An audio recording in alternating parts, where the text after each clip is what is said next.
بسم الله الرحمن الرحیم. د کالیفورنیا د پرمیټ ازموینې کره پوښتنې او ځوابونه په پښتو ژبه 19 درس دی. راځو یا سلاتیاوم پوښتنې ته کورنۍ یا ساتونکي د 13 کلونو څخه کم عمر موټر چلونکي لپاره څه مسؤلیت لري؟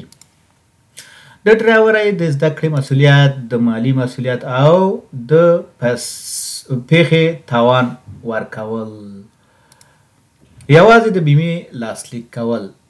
سم ځواب دی مالی مسؤلیت او د پیښې د تاوان ورکول.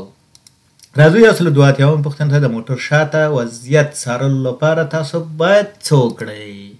یوازې د شیشې له لارې وګورئ، د شا او اړخ شیشې یا ښیښې یا هندارې وکاروئ او کله ناکله سر هم وګرځوئ. یوازې د شا شیشه وکاروئ. سم ځواب دی د شا او اړخ ښیښې یا هندارې یا عقب ښیښې وکاروئ او کله ناکله سر هم وګرځوئ. راځم یو سل درې اتیاومې پوښتنې ته د ماشومانو لپاره د خوندي سیټ کارول څه وخت ضروري دی؟ هر وخت د عمر او قد له مخې، یوازې په اوږدو سفرونو کې، یوازې په مخکیني څوکۍ کې. سم ځواب دی هر وخت د عمر او قد له مخې.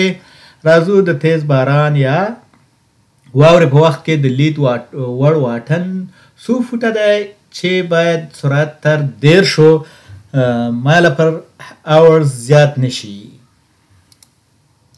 50 فوټه، 100 فوټه، 200 فوټه. سم ځواب دی 100 فوټه. راځو یو سل پنځه اتیاومې پوښتنې ته د DUI قانون د کومو موادو لپاره تطبیق کیږي؟ یوازې الکول او غیر قانوني مواد، یوازې غیر قانوني مواد. سم ځواب دی الکول او غیر قانوني مواد. کله چې لید کم وي یا وریځ وي څه باید وکړئ؟ څراغونه روښانه کړئ، سرعت زیات کړئ، یوازې د پارک څراغونه بل کړه. سم ځواب دی څراغونه روښانه کړه.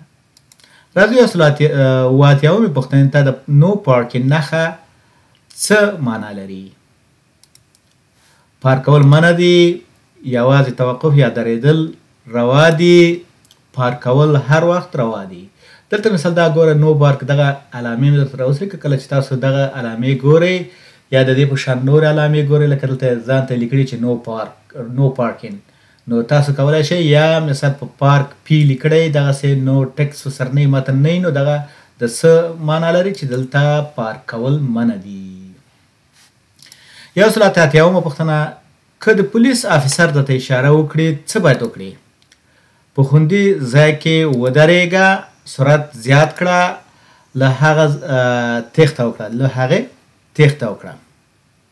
سم ځواب دی په خوندي ځای کې ودرېږه.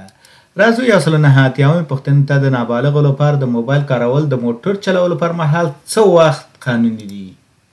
هر وخت اجازه لري چې ویې کاروي، یوازې د اضطراري حالاتو لپاره، یوازې د پیغام لپاره. سم ځواب دی یوازې د اضطراري حالاتو لپاره. راځو یو سل نوي پوښتنې ته د ډرایور د بیا ازموینې یا ری ایگزامینیشن سبب څه کیدی شي؟ یعنې چې دوباره بیا چې ورکړي امتحان یا ازموینه ورکړي.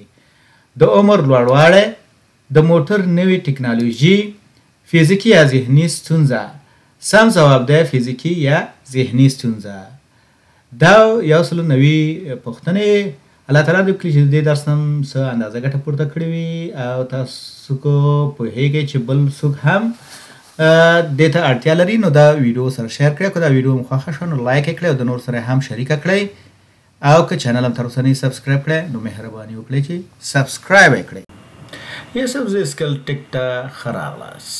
که غواړئ چې په پښتو ژبه باندې د امریکا په متحده ایالاتو کې د ټرافیک قوانین زده کړئ په عملي بڼه او په نظري بڼه، تاسو کولی شئ چې زما چینل ته راشئ او دلته په دې چینل کې په پلای لیست باندې کلیک کړئ. په پلای لیست کې تاسو دپاره یو نوی ټریننګ ما پیل کړی دی چې په دې کې تاسو کولی شئ په عملي ډول سره د بیهایند د ویل او پرمیټ دپاره مهارتونه ترلاسه کړئ.